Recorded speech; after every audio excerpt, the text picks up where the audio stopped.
जैन साहब, ये जो इसराइल की तरफ से एक हमले का खदशा है ईरान में, फिर दूसरा जो जोहरी तवानाई है जो ईरान के अंदर, उसके ऊपर आज पहली मरतबा वोटिंग हुई है और पाबंदी आलमोस्ट जो है ना लग गई है, पाबंदियों की तरफ बढ़ रहा है। ईरान ने फौजी मशकें शुरू कर दी हैं, तो कहीं एक नया क्राइसिस तो नहीं पैदा हो रहा? जी, क्राइसिस बिल्कुल है। और आई थिंक प्रेसिडेंट ट्रंप का भी जो आज बयान आया है कि उनको इतनी होप नज़र नहीं आ रही। अभी संडे को प्रॉब्ली एक और सिटिंग होनी है। We are keeping fingers cross. लेकिन जिस तरीके से प्रेसिडेंट ऑफ ईरान ने भी अनाउंस किया है कि हम टारगेट्स मिडल ईस्ट में जो मिलिट्री इंटरेस्ट के टारगेट्स हैं इराक के अंदर है, अमेरिकन डिप्लॉयमेंट्स यहाँ पे, उनको हम टारगेट करेंगे अगर ईरान के ऊपर हमला हुआ। तो दीज आर क्लियर सिग्नल्स के दोनों जो है वो स्ट्रेटेजिक पोस्टरिंग जेस्चरिंग उन्होंने अपनी शुरू कर दी हुई है। और जिस तरीके से फिर अमेरिकन को वहाँ से मिडल ईस्ट से विड्रॉल का कहा गया, कोई जो गैर ज़रूरी स्टाफ है उसको वहाँ से निकालने का, क्योंकि उनको खदशा है।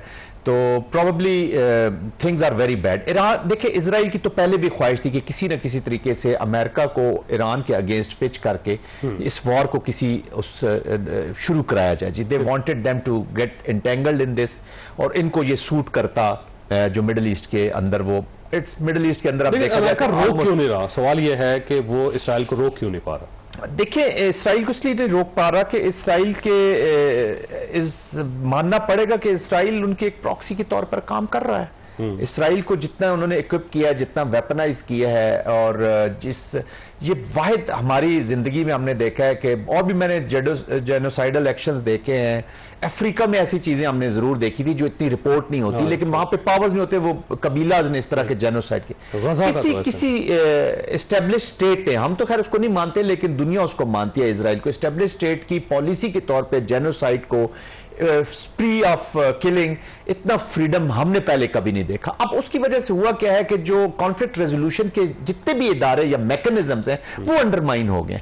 इसलिए तो मैं कहता हूं कि अमेरिका ने जो सबसे बड़ी उनकी मिस्टेक है या जो ब्लंडर है वो ये है कि इन दो स्टेट्स को, खासतौर पे इसराइल को, लिक्विड पार्टी को इन मिडल ईस्ट, और अब इसी तरीके से शय दे दे के इन्होंने जितना इंडिया को इन दिस रीजन जहां पे हिंदुत्व की सेफरनाइज्ड एप्लीकेशन है, इन दोनों ने जो रूल बेस्ड सोसाइटी के ऑर्डर उसको चैलेंज करती है।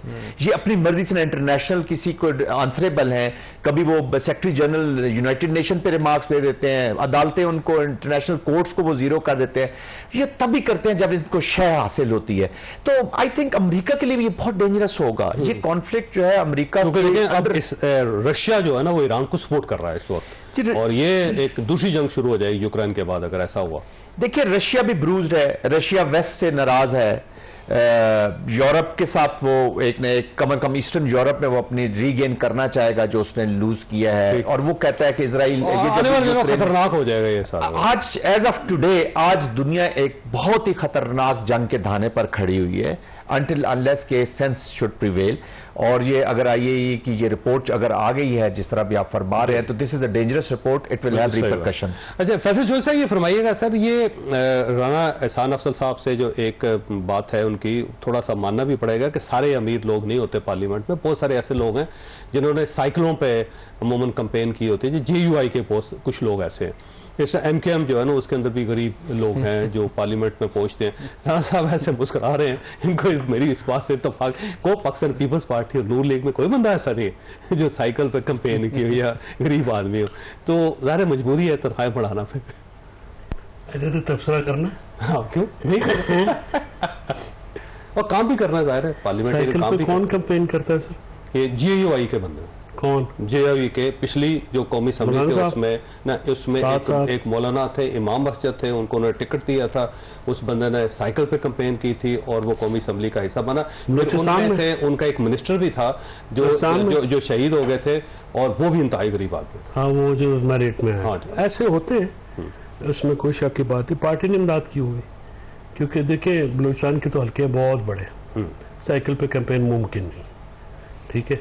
तो लेकिन तनख्वाहें बढ़ाने का कोई तरीक़ेकार होता है, कोई रेशो होती है। या तो आप सबकी, या तो होना कि खुशहाली आपने बहुत ला दी है, ठीक है, मेरे और आपके घर में बिजली के बिल नॉर्मल आने शुरू हुए, गैस के बिल नॉर्मल आने शुरू हुए, सौदा जो है वो 35,000 रुपये 40 का जो पहले मिलता था अब 1,35,40 का मिलता है। तो बजट ही खुद बना ले, तो बना रहे नहीं, वो तो खैर वो जिनसे पैसे लेते हैं जिन्होंने पैसे लेने होते हैं। आप मुझे बताएं कि आपने जिनसे आपके गांव में जिससे पैसे लेने होते हैं वो आगे से 100 बहाने बनाता है, तो वो कहते हैं जिन्होंने लेने होते कहते हैं मैंने नहीं पता, तू दे, ओथू कर। गुजारिश ये है कि आपकी मईशत स्टेबल नहीं है।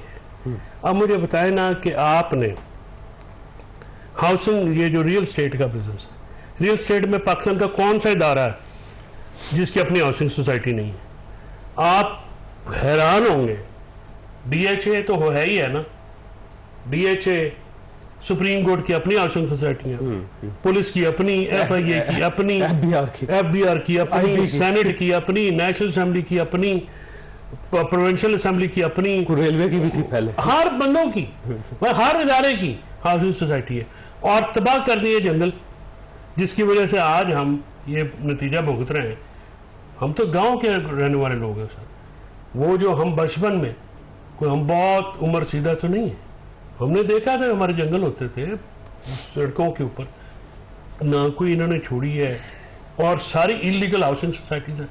और जनरल साहब के साथ ये जिम्मेदार है नहीं तो सारे 40 साल ये रहे ना हम तो जनरल साहब के साथ, माजरत के साथ, जो आप हाउसिंग सोसाइटी के जाके एमडी देखें, ये देखें कोई ना रिटायर्ड ब्रिगेडियर, कोई जनरल, कोई जज, पूरा ना गुलदस्ता वहां पे मौजूद होता है, ठीक है। इनका काम ही ये है कि उन्होंने वो करना नहीं, उनको मैनेजमेंट आती है ना, जब मैनेजमेंट क्या इलीगल हाउसिंग सोसाइटी को मैनेजमेंट करनी चाहिए, साहब आएंगे ना करो, जो ड्यू है वो ड्यू शेयर देना है, जहां पर तनकीद होनी होनी है, ऐसे नहीं हो सकता।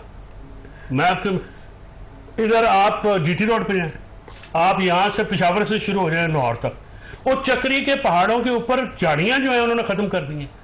आप जाए इधर, ठीक है, खौफे खुदा करे, ये जो छोटी छोटी आप झाड़ियां, कोई आपने जंगल छोड़ा है, कोई दरख्त छोड़ा है, कोई चीज आपने छोड़ी है। अच्छा, और मतलब लाहौर में आप देख लें, कंक्रीट का जंगल बना दिया, इस्लामाबाद को कंक्रीट का जंगल बना दिया, फैसलाबाद राणा साहब ऐसा ये है कि पार्लियामेंटरी अच्छी बात है, डायरेक्शन ही नहीं करते क्या है जिसकी वजह से 3 तनख्वाहें दे रहे हैं। नहीं देखिए, सबसे पहले तो ये जो प्रोपेगेंडा कर रहे हैं और कोई लॉजिकल बात ये नहीं कर रहे। अभी मैं इसको आपको बताता हूँ। देखें, हमारी हुकूमत वो वाहिद हुकूमत है जिसने 76 सालों में प्रॉपर्टी के शोबे के अंदर टैक्स की इक्विटी लेके आए। देखिए, पहले होता यह था कि 20 करोड़ की जमीन होती थी, 2 करोड़ रुपए देके आप रजिस्ट्री करा लेते थे, 18 करोड़ आपका ब्लैक वाइट हो जाता था। हमने एफबीआर और डीसी वैल्यूज को मार्केट बेस किया, और इस वक्त सबसे बड़ा जो काम किया वो ये कि आज आपको वाइट मनी चाहिए प्रॉपर्टी खरीदने के लिए। अच्छा, अभी ये जो हमने टैक्स रिलीफ दिया है, ये एफईडी में दिया है, ये ट्रांजैक्शन टैक्सेस में दिया है। देखें, हुआ ये कि जब ये टैक्सेस लगाए गए तो इससे जो ओवरऑल जो कलेक्शन थी वो कम हो गई। अच्छा, मकसद ये नहीं होता कि आपने ट्रांजैक्शन पे टैक्स करना है, मकसद ये होता है कि आपने कैपिटल गेन पे टैक्स करना है। तो हमने कैपिटल गेन के ऊपर टैक्स लगाया, जो बेचने वाला है उसको कैपिटल गेन हो रहा है उस पर टैक्स लगाया।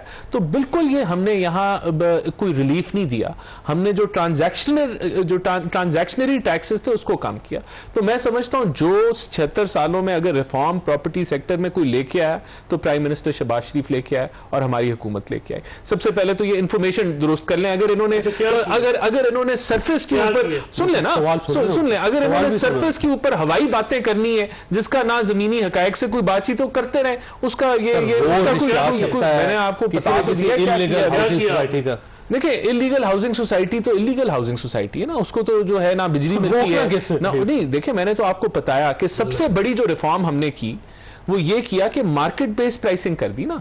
एफबीआर की पहले कीमतें और थी, डीसी वैल्यूज और होती थी। मैंने आपको मिसाल दी ना, ये पिछले ये 2 साल पहले जी, आप जरा हमने भैया हमने किया है, आप जो मर्जी देख लें, जैसे मर्जी देख लें, आपको पता चलेगा। कौन कर रहा है एडवोकेट? कोई भी नहीं कर रहा है एडवोकेट। अच्छा, आप आज पंजाब में कोई एडवोकेट नहीं कर रहा, कोई एडवोकेट